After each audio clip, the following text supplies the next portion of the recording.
I have lately been rereading the works of Thomas Paine, one of America's founding fathers, even though he was not invited to sign the Declaration of Independence nor the Constitution. Paine was a marginally educated laborer who had tried his hand at a couple of businesses but had failed. He had become something of a political agitator in England, which came to the attention of Benjamin Franklin, who then sponsored him to come to the colonies to work for his newspaper. He published his revolutionary views as a kind of, they called it a tract or a magazine, that was so broadly read within the colonies that some historians have referred to Thomas Paine as the father of the American Revolution. He was never part of the inner circle, however, because he was, frankly, a man of rather humble station in life. I wouldn't call him a philosopher. Some people do, but, well, it's a little bit of a lofty title for someone who was in no way a disciplined scholar. If he were around in our time, he would probably be called an influencer. But in his day, he was a revolutionary thinker who was not afraid to speak his mind. What's attracted me to him again was his very rational dismissal of traditional Christianity, which he regarded to be mostly based on kind of silly ancient stories that were obviously not true, and that religion of that ilk had captured people's minds. Now, I consider myself to be a fairly clever person, but I'll confess to you that when I went to grad school in 1979, I pretty much believed most of those silly stories. I was cynical about Eve's conversation with a talking snake and Balaam's conversation with his donkey, and I was pretty sure that the bits about Jesus turning water into wine and walking on water were at best editorial flourishes. But the hard stuff about souls and heaven and hell, a judgment, an empty tomb, the bodily resurrection of Jesus, I took that stuff to grad school and only let it go after a great deal of reading and honestly struggle because I didn't want to let it go. Somehow Thomas Paine managed to not only question the economic system that kept him and most of his ilk in poverty, along with the whole business about monarchy, but also he questioned the power and the influence of the church in his day, which, granted, not very many people attended.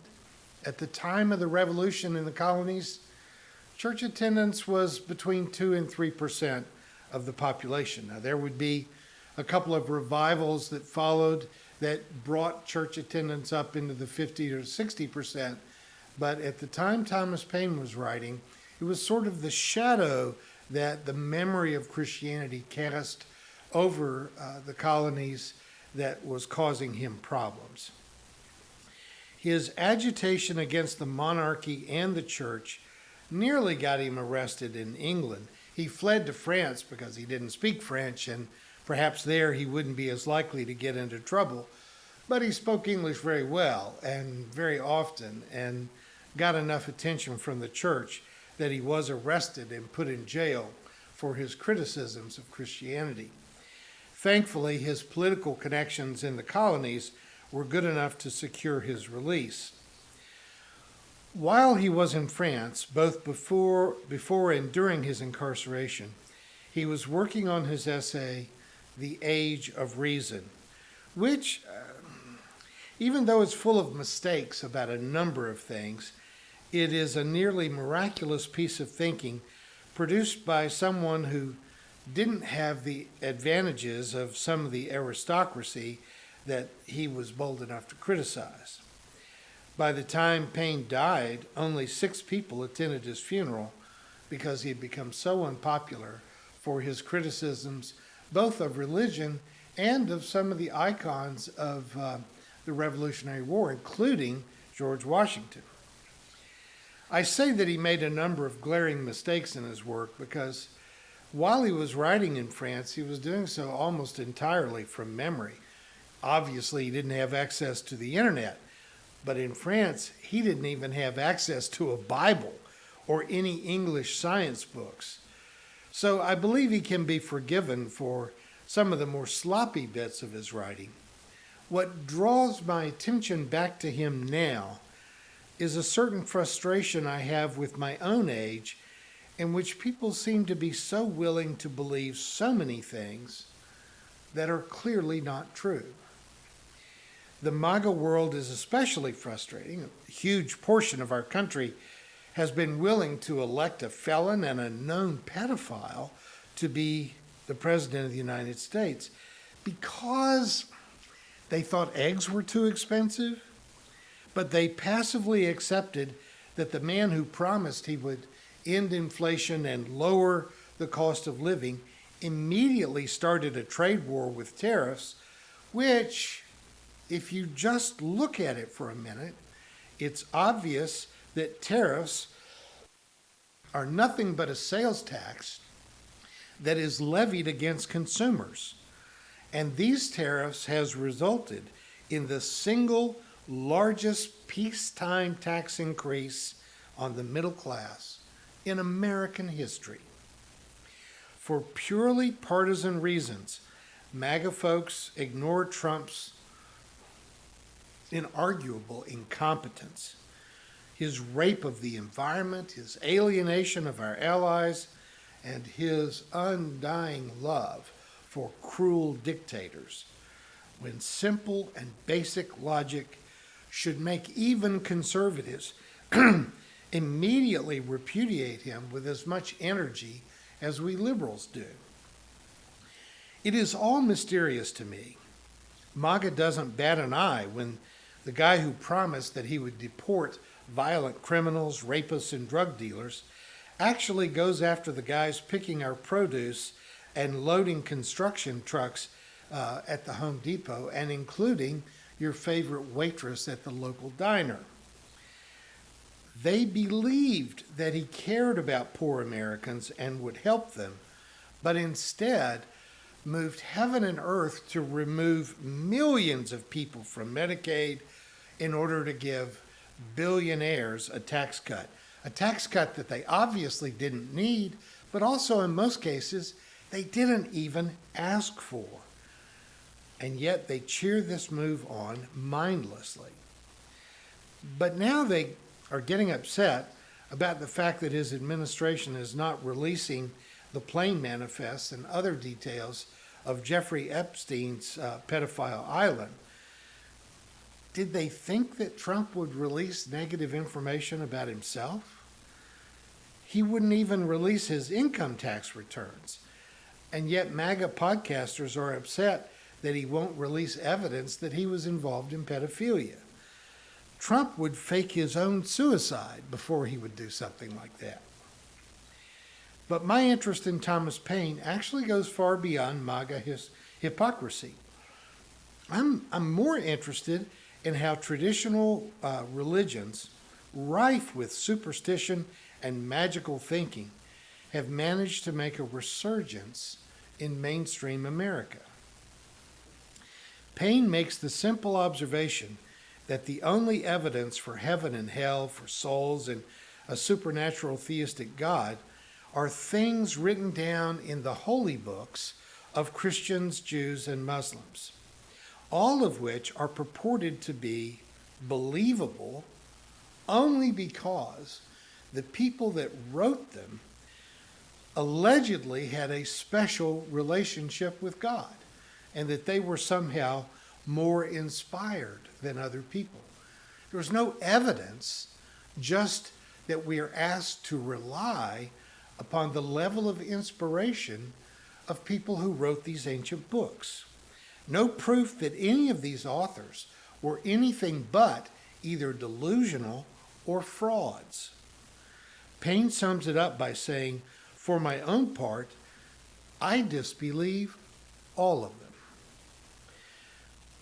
What was obvious to a virtually uneducated guy who made barrel staves for a living 250 years ago continues to elude many very educated people in our time who simply never think about the silly claims they claim to believe and to hold most dearly.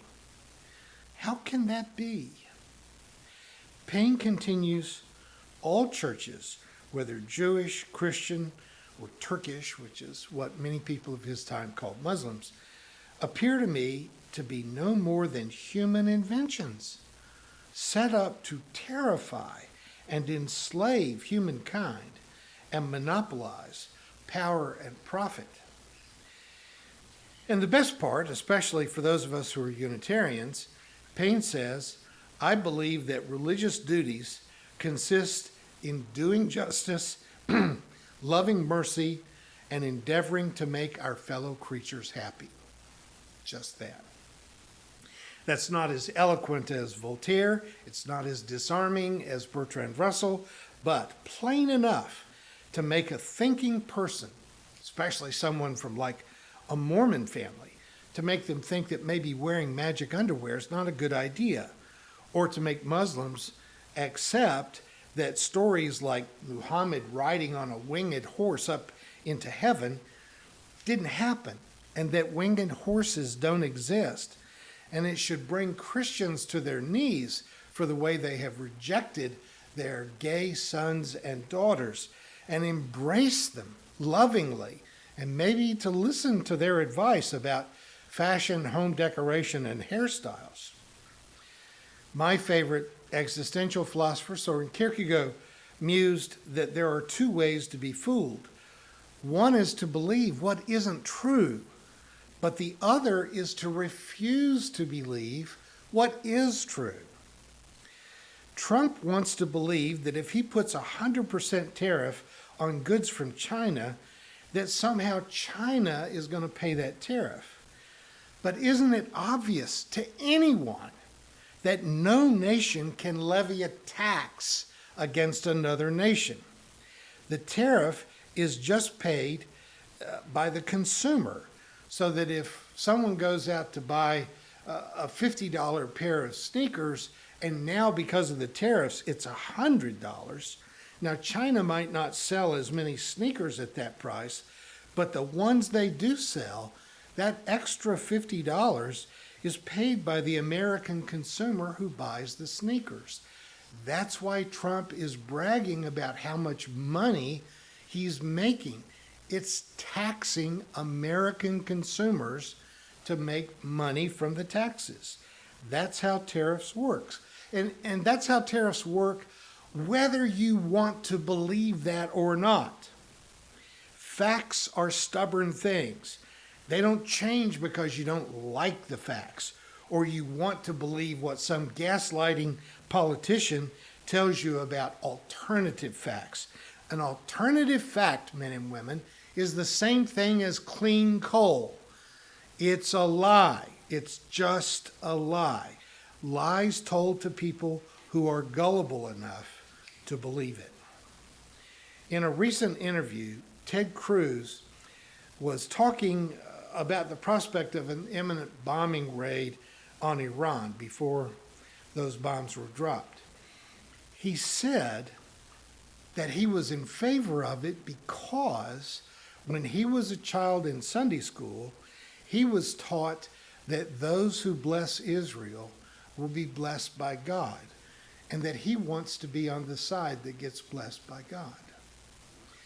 Ted Cruz is a graduate of Harvard and Princeton, and he's trying to tell people that because of an obscure passage in the older strata of the Hebrew Bible, that he thinks dropping bombs on Iran will make God like him better, that it will bring him good luck.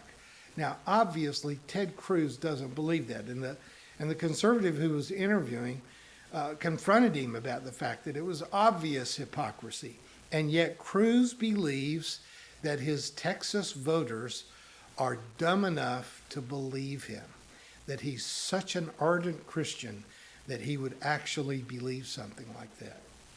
The fact that the Jews wrote a book 2,500 years ago that says doing favors for Israel will bring you good luck, that's not a surprise. But who in the 21st century could really fall for such a ridiculous ploy?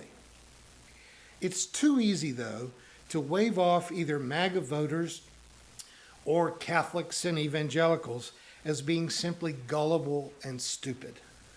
Countless millions of people are capable of being entirely proficient physicians, scientists, CPAs, architects, doing their work, who during their working hours apply scientific thinking and objective knowledge to what they're doing. But then they spend their evenings and weekends diving deeply into totally absurd political and religious beliefs that cannot stand even a moment of critical analysis. I offer Sir Isaac Newton as just a glaring example of how people can work out of two separate universes of reality at the same time. During the Great Plague of London in 1665, Cambridge was closed. So Isaac Newton went home and lived in isolation for about a year. And during that time, in a year's time, without help, without consultation with others, without professors, he invented calculus. He came up with the unified laws of gravitation. He did amazing experiments in optics in his room with a prism and thinking about light. We have Newtonian physics because Newton dropped out of college for a year and thought for himself. But what is rarely discussed about Newton is that he also devoted a huge amount of time to studying biblical numerology. He assigned numeric values to the letters of the Hebrew and Greek alphabets because he believed there were hidden secret messages in the book of Daniel and in the Revelation to St. John. And through his labors, his tedious studies, he came to the conclusion that the Catholic Pope was the Antichrist and that the world would end in 2060. I cannot imagine how his mind could have been captured by such drivel. I suppose we'll have to wait another 35 years to find out whether I'm right or he was right. I don't know about you, but I strongly suggest that my world will come to an end before 2060. But if I should make it to the age of 104, I plan to spend just a few minutes feeling embarrassed for Sir Isaac Newton in his less productive period of academic inquiry. I suppose that it's safe enough for him or us to predict that the world will come to end 400 years later, because no one in your audience will be able to fact check you. But what might have Newton accomplished if he had not wasted his time on what was obviously not true and devoted his genius to furthering his scientific discoveries? René Descartes gave us the famous saying, cogito ergo sum, I think, therefore I am. One of my favorite internet memes shows a bug-eyed Descartes with the caption, when Descartes discovered that people who do not think also exist. I shudder to even try to consider what percentage of the world's population are so blinded by either religion or political deceptions that it's almost like they just can't think. In many cases, people are captured by both political and religious delusions. But it is the job of those of us who are woke, and I gladly use that term, it is our job to keep trying to poke the world that is trapped in deception so that they will wake up and come to see the light of reason. Thomas Paine certainly wasn't the smartest man who ever set pen to paper, but just imagine what our world would be like if we could just accept his simple formula that the purpose of either politics or religion is to do justice, to love mercy, and to strive to make others more happy. Thank you for watching our videos. We are entirely dependent on the donations of our listeners and members. We hope that you find this content to be important enough to help us to keep offering these videos to the public at no charge by becoming a regular contributor. Please click on the donate button on our website at www.spfccc.org. Thank you for your support of progressive religious programming.